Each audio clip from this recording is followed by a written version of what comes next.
दोस्तों, ईश्वर का प्रेम कौन नहीं चाहता, लेकिन ईश्वर सभी को अपना प्रेम अलग अलग रूपों में देते हैं। किसी को जीवन में अपार दुख मिलता है तो किसी का जीवन मिला जुला रहता है। लेकिन एक आम मानव के साथ जब भी बुरा होता है तो वह एक बार अवश्य यह सोचता है कि पता नहीं उसे ईश्वर प्रेम करते हैं या नहीं। तो नमस्कार दोस्तों, मैं हूं विवेकानंद विमल और विमल वाणी पर भरोसा करने के लिए शुक्रिया। दोस्तों, आज मैं आपको बताऊंगा ऐसे 8 संकेत जिससे आप समझ पाएंगे कि आप ईश्वर से कितने निकट हैं और ईश्वर आपसे कितना प्रेम करते हैं। दोस्तों, ईश्वर अगर आपसे प्रेम करते हैं तो उनका सबसे पहला संकेत यह है कि आप जो भी करोगे उसमें आपको विफलता मिलेगी, आपको सक्सेस नहीं मिलेगी। जी हाँ दोस्तों, यह सुनकर आपको थोड़ा अजीब लग सकता है, परंतु यह सच्चाई है कि आप हर चीज में अपना 100% दोगे, मेहनत करोगे, लेकिन आपको सफलता नहीं मिलेगी। और ये बार बार होगा तब तक जब तक आपकी आंखें नहीं खुल जाती। दोस्तों, दूसरा संकेत है कि आपका अपने ऊपर जो विश्वास है वह खत्म हो जाएगा।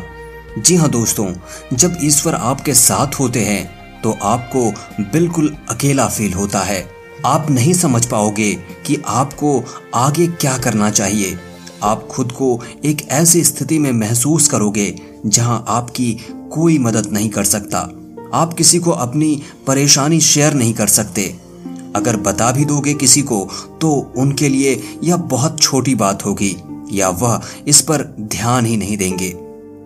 दोस्तों, ईश्वर का तीसरा संकेत है आपके जीवन में दुख चरम सीमा पर होगा। हाँ दोस्तों, आपको लगेगा मानो कि इससे ज्यादा और क्या बुरा हो सकता है। आप दुख की चरम सीमा को महसूस कर लेंगे। दोस्तों, आपने महान संतों का जीवन देखा होगा। सभी अपने जीवन में बड़े से बड़े दुखों में गिरे और उनके अंदर वैराग्य आया और इस जीवन और भौतिक सुखों से आगे ईश्वर को जानने की उनके मन में प्यास जगी और अंत में उन्होंने ईश्वर का साक्षात्कार भी प्राप्त कर लिया। दोस्तों, इन दुखों से इंसान टूट तो जाता है, लेकिन इन्हीं दुखों से उसमें ईश्वर के प्रति प्रेम भी विकसित होता है।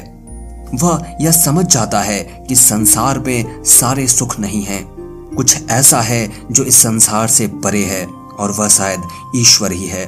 दोस्तों, ईश्वर हमें सबसे पहले हारना सिखाते हैं, क्योंकि जब तक आप हार को नहीं समझेंगे आप जीत को भी नहीं समझ सकते हो। दोस्तों, चौथा जो संकेत है वह है जब आपकी सारी उम्मीदें टूट जाएंगी तब आपके भीतर एक इनर सर्च शुरू होगी, यानी एक अंदर की आपके भीतर की खोज शुरू होगी। इससे आप खुद को ही परखोगे, अपनी कमियों और खामियों की जड़ तक जाने का प्रयास करोगे। आपने जीवन में जो कुछ भी खो दिया है या जिसमें भी विफल हुए हो, आप उसका कारण ढूंढोगे, आप खुद से सवाल करोगे। दोस्तों, यही वो वक्त होता है जब आप खुद से अपनी अंतर आत्मा से जुड़ने लगते हो और आपके जीवन में एक नया बदलाव आता है। दोस्तों, 5वां संकेत है कि आपके जीवन में आपके कैरेक्टर या चरित्र में बदलाव होगा। दोस्तों, जब आप खुद से जुड़ने लगते हो तब आप खुद को और अपनी खामियों को समझने भी लगते हो। इससे आप खुद को बदलना और तराशना शुरू कर देते हो। आप पहले से अधिक शांत, स्थिर, चीजों को गहराई से देखने वाला बनने लगते हो। दोस्तों, जब भी हम ईश्वर की राह में जाते हैं तो वो सबसे पहले हमारे अंदर परिवर्तन लेकर आता है ताकि हम उसकी भाषा को समझ सकें। दोस्तों, जब तक हम ईश्वर के गुणों को नहीं समझ सकेंगे तब तक हम ईश्वर और उसके प्रेम को भी नहीं समझ सकेंगे। इसलिए ईश्वर हमारे अंदर बदलाव लाते हैं, हमें उनकी भाषा को समझना सिखाते हैं, चाहे वह दुख हो या किसी भी जरिए से। छठा संकेत है आप किसी भी चीज में हार जीत का अनुभव नहीं करेंगे। दोस्तों, यह वह वक्त होगा जब आप बदल चुके हैं, आपके अंदर बदलाव आ रहा है, अब आपका नजरिया जीवन के प्रति बदलता जाएगा, जिससे बाहर घट रही घटनाओं का असर भी आपके ऊपर बहुत कम होगा। बाहर संसार में होने वाली हर घटना को आप एक नाटक के रूप में देखना शुरू कर दोगे, न कि एक वास्तविकता के रूप में। आपके अंदर साक्षी भाव आ जाएगा। आपके लिए सब कुछ संसार महज एक नाटक होगा, इससे ज्यादा और कुछ भी नहीं।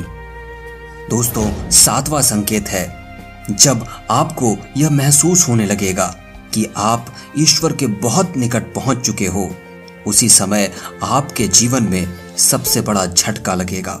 दोस्तों, यह ईश्वर की सबसे कड़ी परीक्षा होती है। यहाँ आपके विश्वास, आपकी बुद्धि, हर चीज तौली जाएगी।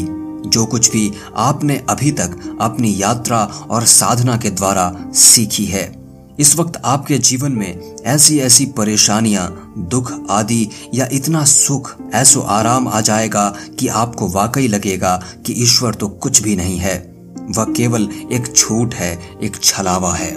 यह समय सबसे अधिक धैर्य का होता है। अगर आप इस समय अपने पद से विचलित नहीं हुए तो 8वें संकेत के रूप में ईश्वर या तो खुद आपके समक्ष प्रस्तुत हो जाते हैं, फिर चाहे वह किसी भी रूप में हो। दोस्तों, यह 8वां संकेत ऐसा होता है जिसे शब्दों में व्यक्त नहीं किया जा सकता। इस स्थिति में पहुंचने पर आपके मन में लेश मात्र भी संशय नहीं रह जाएगा कि ईश्वर आपके साथ नहीं है। आपको हर पल ईश्वर का और उनके आपके साथ होने का एहसास होगा।